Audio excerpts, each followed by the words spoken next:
This is the story of Altis in 1974. The communist takeover,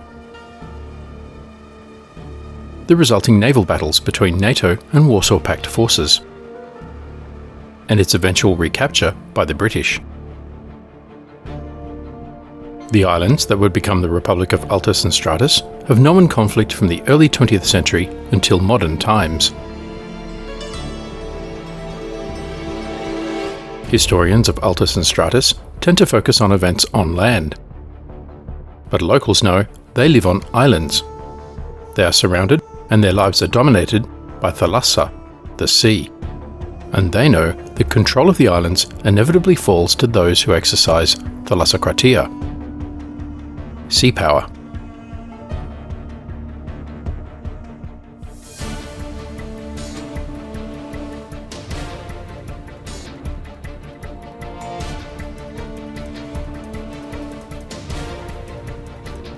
A provocative Soviet gift challenges Turkish control of the Dardanelles Strait.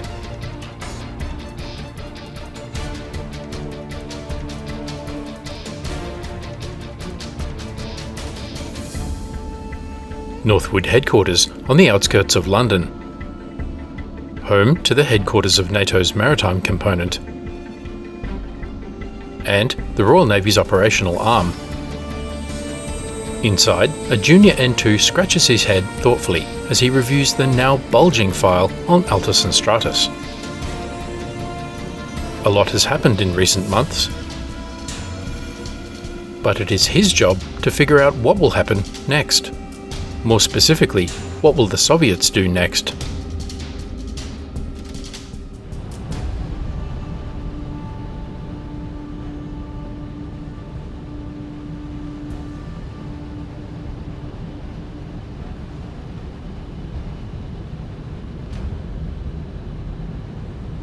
Cargo ships dropping off unusual passengers at odd hours off the coast of northern Altis.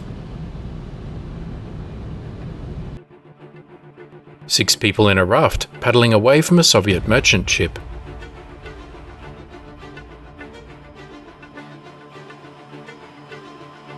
A sudden surge in anti-NATO propaganda.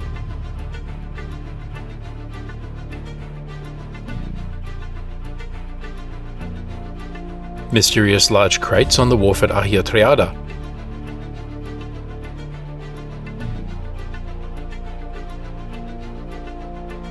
The local communist movement grown bolder and spilling out of its usual strongholds in the northwest. Even complex ambushes against security forces using Soviet weapons.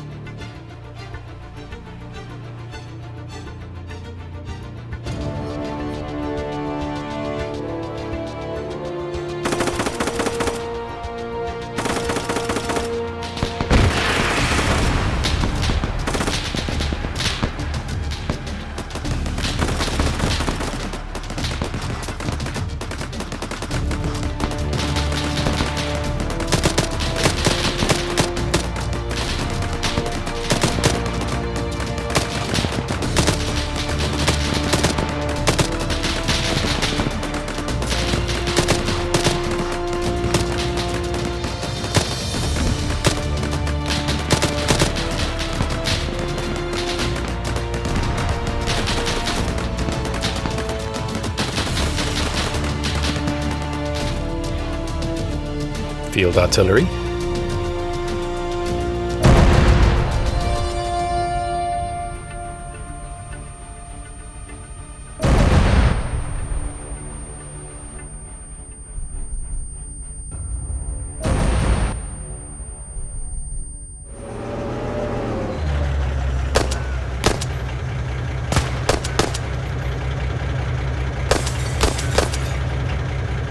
Assassinations of local police.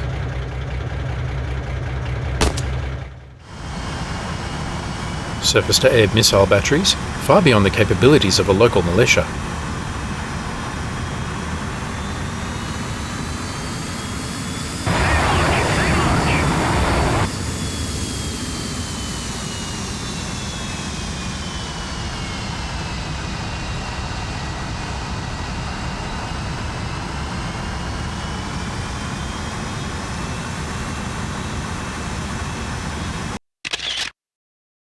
an amphibious assault on Stratis.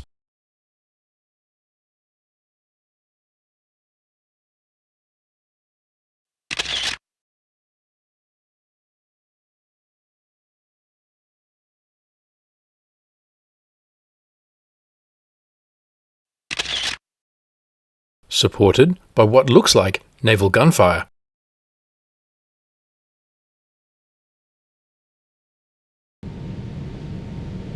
Attacks on commercial shipping by naval missiles, again far beyond the capabilities of a local militia. Track 7001 is classified. Hostile missile site. Vampire, vampire, vampire, bearing.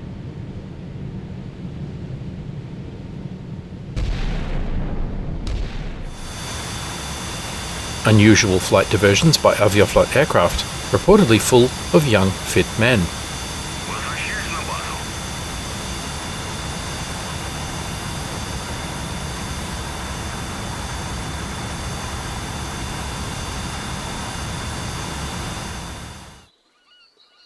And carefully staged diplomatic missions by Warsaw Pact countries, reporting all is well. What on earth could be next, he wondered.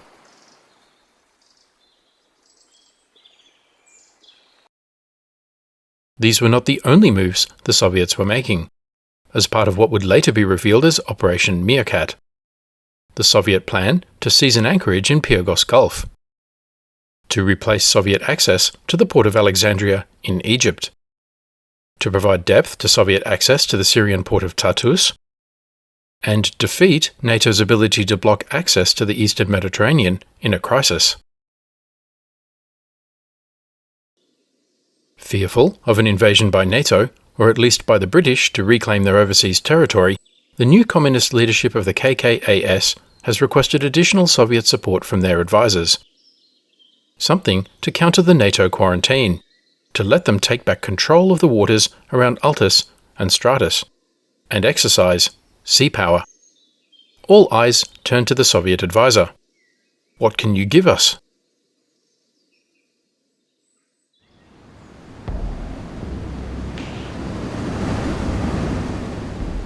What will the Soviets do next? What can they give the new regime on Altis? The answer to both questions, as it happened, was that very moment making way across the Black Sea on a westerly heading.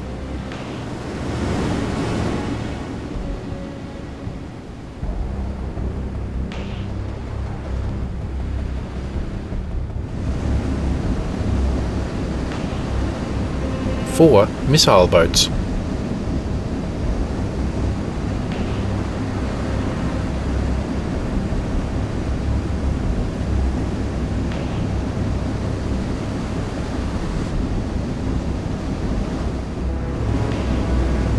Soviet Project 183R class. NATO reporting name Kamar. Measuring 25.5 metres long and 6.2 metres abeam, the boats have a coastal-friendly 1.3 metre draft, allowing them to get close inshore, or close to one of the many small wharfs around Altis and Stratis, without grounding. With four 1200 horsepower M50F4 diesel engines powering four fixed-pitch propellers, the boats are capable of between 38 and 44 knots at top speed, enough to match HMS Matapan at her top speed, and faster than HMS Ajax. Unloaded, the boats displace around 61.5 tonnes. With a full load, they displace 66.5 tonnes, and thus sit heavier and lower in the water. Which is how observers, like the N2 at Northwood, would know whether or not the large tubes on either side were full. The tubes, if full, would each carry a P-15 Termit anti-ship missile. GRAU designation 4K40, NATO reporting name Styx. The tubes are in fact KT-67 missile launchers, and the missiles, each weighing 2.5 tons, are heavy enough to make the boat sit noticeably lower in the water.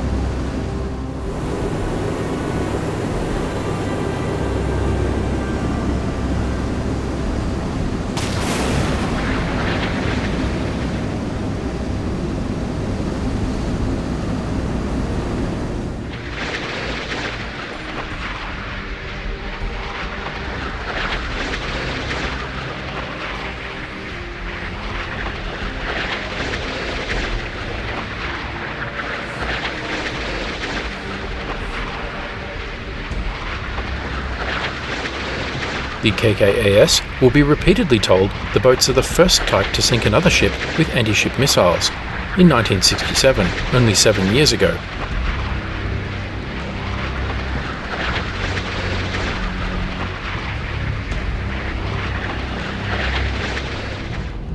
Until recently, the 4 boats occupied valuable wharf space at the Soviet Black Sea Fleet Naval Headquarters at Sevastopol. Their 1950s hulls slowly rusting, and a headache for the base commander. "Give them to Akimov," he laughed when he heard about the planned donation.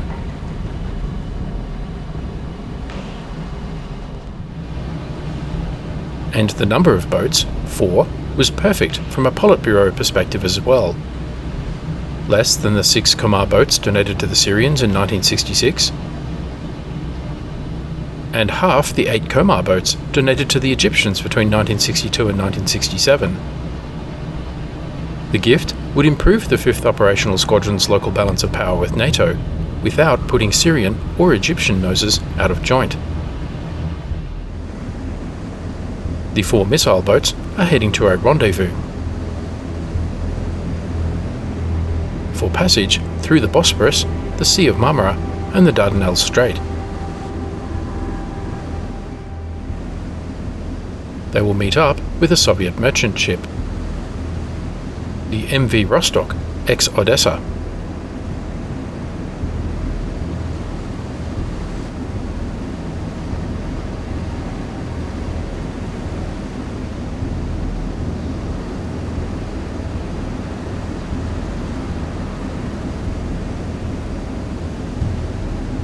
With a dry bulk cargo of grain in her forward hatches.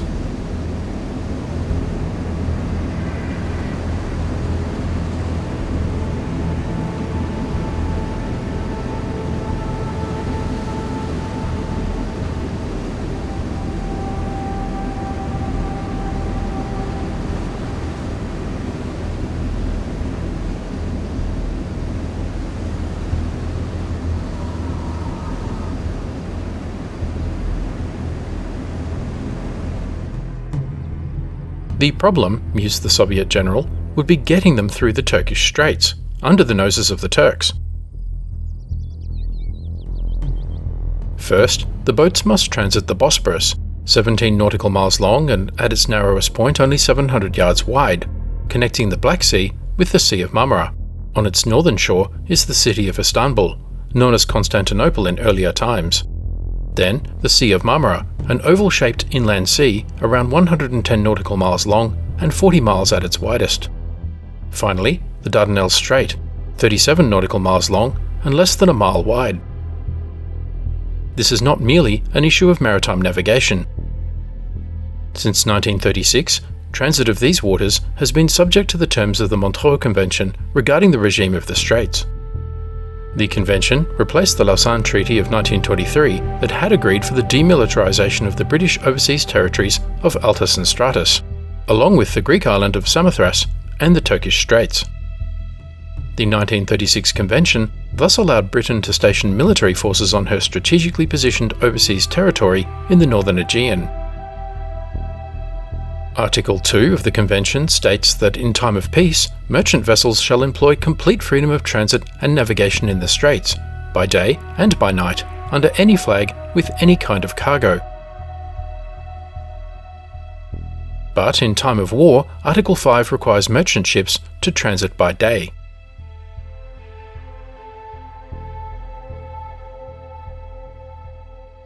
Article 13 requires the Soviets, as a Black Sea power, to provide 8 days advance notification to the Turkish authorities before the passage of any warships.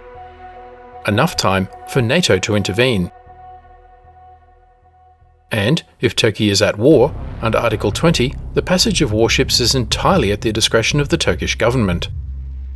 With the guns just cooling on the 1973 conflict, the Turkish invasion of Cyprus underway, and the NATO-declared quarantine around Altis and Stratis, the Soviets cannot predict how the Turks would respond.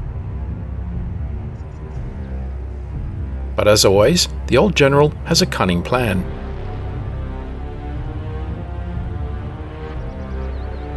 He calls for his military assistant, with instructions for his man in Istanbul.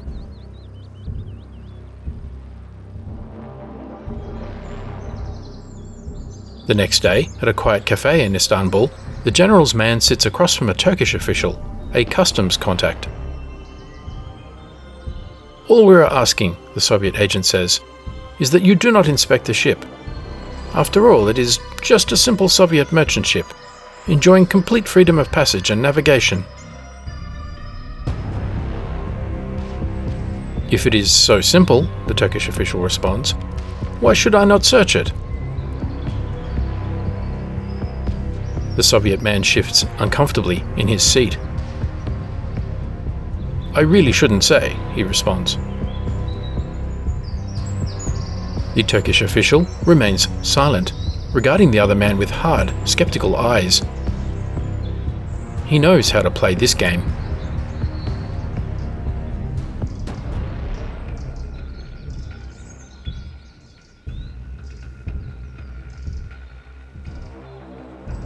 After an awkward silence, the Soviet man relents. "Well, all right, but you must tell no one. The cargo is mostly quite normal, but there is also a little present for our communist friends. A shipment of small arms and ammunition. Perfectly legitimate, and within the convention. But we would prefer if no one found this out. Think of it as a surprise gift. Much like the gift for you in this briefcase under the table." "I tell you what," the Soviet man continues, "monitor the ship on your harbour radar. From east to west, it will not stop." The Turkish official nods slowly. "All right," he agrees. "No inspections." He is rather pleased with himself. The donation in the briefcase, and a dirty secret he can sell to the Americans, and the British. Yes, a tidy profit, and all for not doing his job.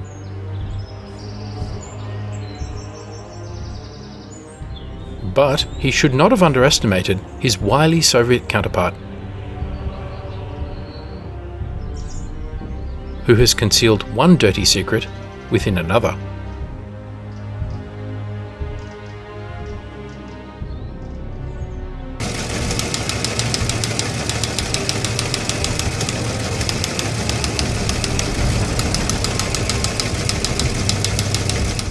The Bosporus, 0130 hours, 18 August 1974.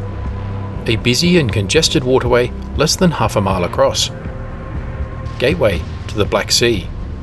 Apart from the crew on the bridge of the Soviet merchant vessel, almost all the seafarers in the other vessels are fast asleep. The Istanbul Port Authority building is closed, the lights off. The radar operator in the harbour master's office near the Golden Horn is tracking the movement of a single large blob on his X-band marine radar screen. More to relieve the boredom than out of genuine interest. Must have special permission to move by night, the operator lazily assumes. The blob slowly makes its way along the Bosporus without stopping. Much like so many other large blobs. The vessel is the MV Rostock. Had anyone else been awake, such as the Turkish customs official out in his launch doing his job, he would have noticed something else entirely. On MV Proteus, a Greek-registered commercial vessel, a lone sailor on the stern enjoys a cigarette as he looks up at the stars. Movement out of the corner of his eye catches his attention. Taking a long final draw of his cigarette, he looks out across the water.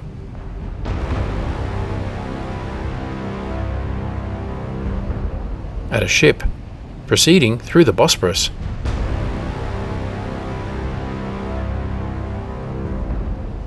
Running lights on. She's moving quite quickly.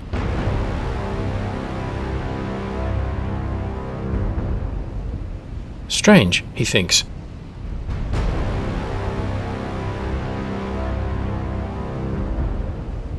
Ever since the Cyprus invasion, the Turks have prohibited movement by night. That is why everyone else is at anchor. He looks more closely. It looks like a Soviet-flagged dry bulker. But there is something not quite right to his experienced eyes. On the other side of the waterway from Proteus, MV Melbourne Star. The master cannot sleep in his cabin in the August heat and has come up to the bridge for some fresh air. He looks across the water at the passing Soviet freighter. A scowl of annoyance crosses his face. Proceeding by night, she is breaking the rules. The master, a former officer with the Hellenic Navy, peers closer into the night. Then he sees them. The dark shapes concealed close against the hull of the Soviet merchant ship. In close formation, tucked into the port side of the Soviet freighter. Hidden from radar and from curious eyes ashore, 4 small warships. Clever devils, he thinks. Better let the boss know.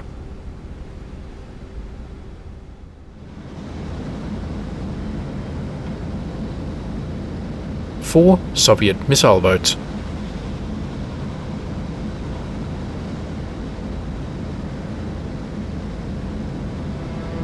Ignoring convention. In the next episode, a tactical mistake causes an international incident, and matters start to get out of hand. Thanks for watching. Please remember to like, comment, subscribe, and donate. And stay tuned for the next episode.